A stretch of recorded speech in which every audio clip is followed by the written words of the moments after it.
안녕하십니까. 박세준의 기업부격이 22번째 시간입니다. 오늘은 리셀 시장에 대한 이야기를 좀 드리려고 합니다. 여러분, 리셀 하면 이게 뭔가 싶으실 거예요. 쉽게 말하면 옛날 암표 같은 겁니다. 그러니까 자기가 어떤 물건을 사들여서 조금 더 비싼 값에 파는 거죠. 나이키가 9월 2일 운동화 리셀을 막는 조항을 신설했습니다. 나이키 코리아는 이제 약관 변경을 통해서 정확히는 재판매를 위한 구매 불가 조항을 신설을 한 거죠. 이 조항이 신설이 되면요, 나이키 재량에 따라 재판매, 리셀을 위한 구매로 판단이 된다면 소비자 계정에 대한 판매를 제한할 수가 있습니다. 즉, 한정판 나이키 운동화 딱 사다가 되팔 수가 없게 되는 거죠. 되팔다 걸리면 이제 나이키 코리아 접속이 안 돼요. 접속이 안 되면 이제 온라인에서 나이키 제품을 구할 수가 없게 됩니다. 인터넷 막히면 매장에서 제품 사면 되지 뭐, 이렇게 생각하시는 분들이 계실 텐데, 인터넷에서 사는 게 생각보다 엄청 중요한 부분입니다. 왜냐하면요, 한정판 운동화를 사려면 일단은 나이키 코리아의 회원 자격이 있어야 돼요. 나이키는 한정판 제품을 래플이라는 뽑기를 통해서 이게 구매 권한을 주는데요.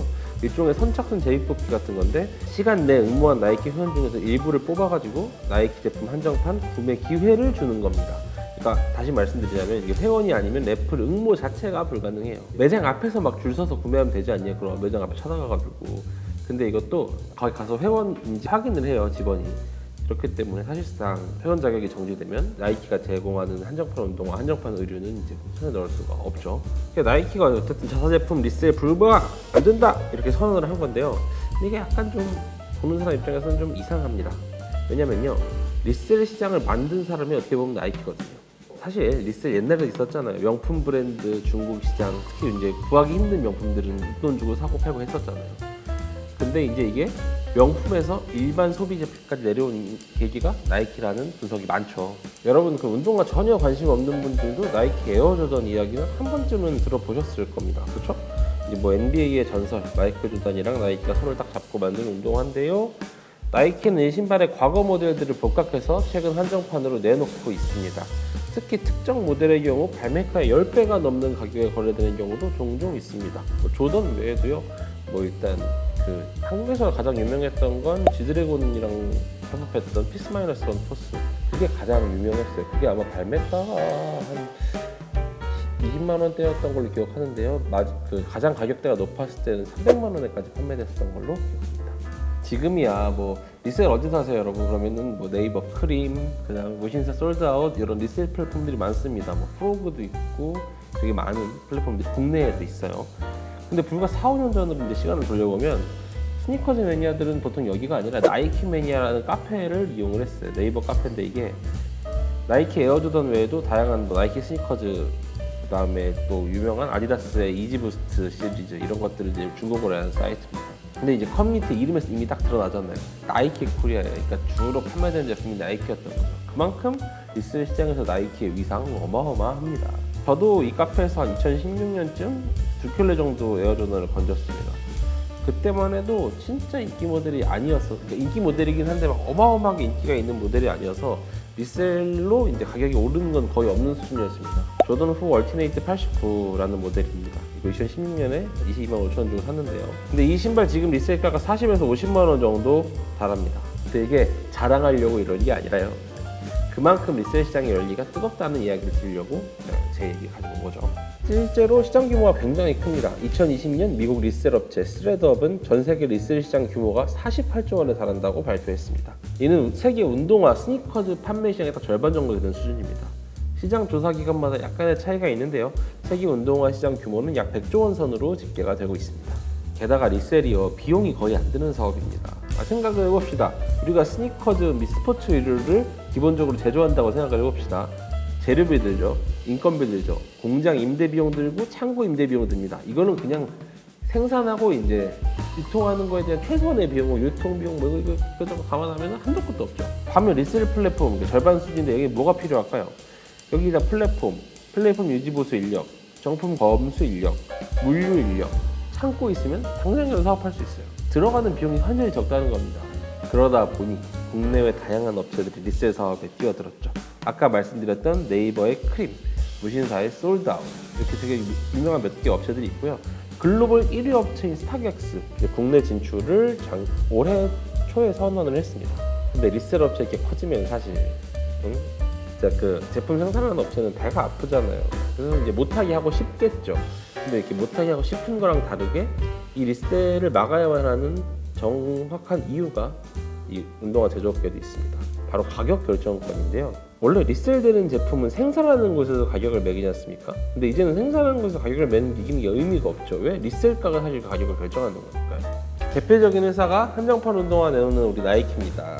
저 혼자 가격 결정하는 것은 리셀 업체인데 뭐 일단 아까 설명드렸다시피 제 조던도 마찬가지죠. 20만 원에 샀지만 40, 50만 원에 거래가 됩니다. 아니 그러면 그만큼 많이 찍어내면 되는 거 아니야 나이키가. 아니 조금 찍어내니까 리셀 시장 발생하는 거 아니야 뭐 이런 얘기인데요. 리셀 시장도 당연히 수요와 공급에 따라 움직입니다. 그러니까 인기 운동화를 많이 찍어내면 그만큼 리셀 가격은 떨어질 수밖에 없겠죠. 근데 그럼 뭐 이제 사실상 한정판을 포기하라는 이야기잖아요. 많이 찍어내라는 거. 수요에 다 맞게 찍어내는. 한정판을 왜 냅니까 여러분? 수요보다 모자라게 내 한정판이 수요에 맞춰서 내면 그냥 일반판이죠 뭐. 리셀 시장 때문에 뭐 나이키가 한정판을 없앤다. 이거는 불가능한 일입니다. 나이키는 한정판을 포기할 수가 없거든요. 일단 한정판을 내는 거는 나이키 같은 업체에서 100% 이득입니다. 업계 취재를 종합하면요. 한정판을 내는 이유는 크게 두 가지 이유로 압축이 됩니다. 첫 번째 이유, 재고입니다. 한정판을 내면 수요보다 적게 내지 않습니까? 재고를 떠안을 확률이 거의 없다고 보면 되죠. 물론 소비자 반발이 있을 거예요. 수요가 적게 내놨으니까. 소비자들이 뭐 아니 이렇게 좋은 제품 내가 원하는 제품이 안 내놓냐 이렇게 얘기하실 수 있는데 그럼 또 할 말이 있잖아요. 이거 한정판인데요? 진짜 알아서 구매하셨으면 되는 건데? 이렇게 얘기하면 끝나는 거죠. 두 번째 이유는 브랜드 이미지 구축입니다. 이게 너무 구하기 쉬운 물건이 돼버리면 이 브랜드 가치가 쭉쭉 떨어져요. 대표적인 예가 피에르 가르댕입니다. 이게 1980년대에는 명품 디자이너 브랜드였잖아요. 근데 지금 젊은 세대들은 이게 명품이라는 생각을 전혀 안 하죠. 왜냐면 마트에 가면은 제일 싸게 볼 수 있는 게 우리 피에르 가르댕이니까요. 이게 왜 그러냐면 당시 피에르 가르댕이 1980년대에 명품을 포기하고 140개국 8,000여 개 업체한테 라이센스를 줍니다. 이 브랜드 제품을 마음껏 찍어내세요. 뭐 양말에도 받고 도시락통에도 받고 이러다 보니까 브랜드의 가치가 급전직하는 거죠. 이제 사실 브랜드하고 약간 무한 상태가 됐죠. 물론 피에르 가르댕도 2016년 이후로 이제 다시 우리가 브랜드 가치를 되살리겠다라고 하고 있지만 잘 되고 있는지는 잘 모르겠습니다. 반면 한정판은 브랜드 이미지를 높여줍니다. 누구나 쉽게 구할 수 없는 상품, 아무나 구할 수 없는 신발, 아무나 구할 수 없는 옷이 되는 거죠. 나이키도 매번 한정판을 내놓을 때마다 뉴스가 됩니다. 신종 코로나 바이러스 유행 전후를 생각해보면 한정판 나올 때마다 그 나이키 한정판을 내놓는 홍대 매장 앞, 그다음에 뭐 이태원 매장 앞에 사람들이 줄 서서 기다리는 거 쉽게 볼 수 있었어요. 아예 캠핑처럼 텐트 치고 잠 안 자고 기다리시는 분들도 많았죠. 여기서 나이키는 한 발 더 나갔습니다. 뭐 디올, 루이비통 등 명품 브랜드와도 협업을 해왔던 건데요. 특히 2020년 발매된 디올 조던의 경우 발매가가 300만 원입니다. 이걸 누가 300만 원 주고 운동화를 이렇게 생각하실 수 있는데 이게 리셀가가 1,500만 원까지 치솟았습니다. 발매하고 이제 시간이 좀 지났으니까 리셀가가 좀 떨어지긴 했는데 그래서 1,100만 원입니다. 이 300만 원에 사가지고 1,100만 원, 1,500만 원이면 5배, 4배 수익인데 주식으로도 이런 수익 완전 불가능하잖아요. 코인 5배면 대박이잖아요. 어쨌든 그래서 수많은 사람들이 몰리게 됐죠. 명품 브랜드와 나이키의 협업은 이제 계속 좋은 성과를 내왔습니다. 올해 6월에도 나이키랑 루이비통이 협업한 에어포스 1 로우 제품을 내놨거든요. 이게 발매가가 351만 원이고 색깔과 사이즈에 따라서 지금은 520만 원에서 600만 원 정도의 거래가 되고 있습니다. 이거 조던을 잡았어야 되는데 발매가도 선 넘었는데 리셀가도 선이 넘었죠. 스니커즈 커뮤니티나 유튜버들 이런 현상 다루지 않을 수가 없겠죠. 뜨거운 감자니까요. 그만큼 나이키는 더 많이 회자됩니다. 신제품을 내놓는 것만으로도 마케팅에 성공한 셈이죠. 그런데 이런 나이키 가격 결정권 때문에 이 리셀 시장을 막고 있는 겁니다. 이제 나이키가 내건 가격보다 리셀 가격이 높아도 문제고 낮아도 문제입니다. 높으면 뭐가 문제가 될까요? 저처럼 이 제품 사고 싶은 사람들이 제품을 못 삽니다. 그렇잖아요. 나이키 제품 뭐 유명했던 운동화 이런 것들 사고 싶어가지고 그리고 뭐 역사가 있는 제품들이 있거든요. 뭐 예를 들어 에어 조던 1에 그때 당시 마이클 조던이 신었던 컬러 브랜드라고 하거든요. 빨간색 검은색으로 되어 있는 그런 컬러들을 내가 이제 복합fit 때 구매하고 싶은데 리셀러들 때문에 구매가 안 되는 거죠. 리셀 전문으로 하는 업자들이 막 대거 뛰어들잖아요. 저 같은 팬들은 그냥 운동화를 사서 신을 수밖에 없어요.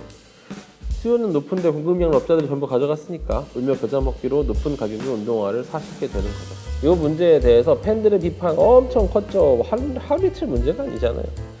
실제로 이렇게 리셀하시는 업자들을 보고 팬들은 되팔렘이라고 불러요. 근데 이게 뭔가 싶은데 되팔이랑 인기 게임 시리즈 디아블로 세계관 설정의 합성어입니다. 디아블로 세계관에서 인간, 그러니까 주인공을 네팔렘이라고 부르는데 되팔이에다가 네팔렘을 더해서 되파는 인간이라는 의미로 되팔렘이라고 부릅니다. 이 얘기 어원이 좀 재밌는데 이거 설명 한번 드리고 갈게요. 2012년에 디아블로 3가 발매가 됐죠. 근데 블리자드 코리아가 수요 예측에 약간 실패를 해버립니다. 그러니까 이제 결국 사실 우리나라에서 단 한 번도 게임 CD가, 그것도 막 나온 게임 CD가 중국과 붙어서 중국 리셀 프리미엄 붙어서 판매된 경우가 없었거든요. 그걸 한국이 해냅니다.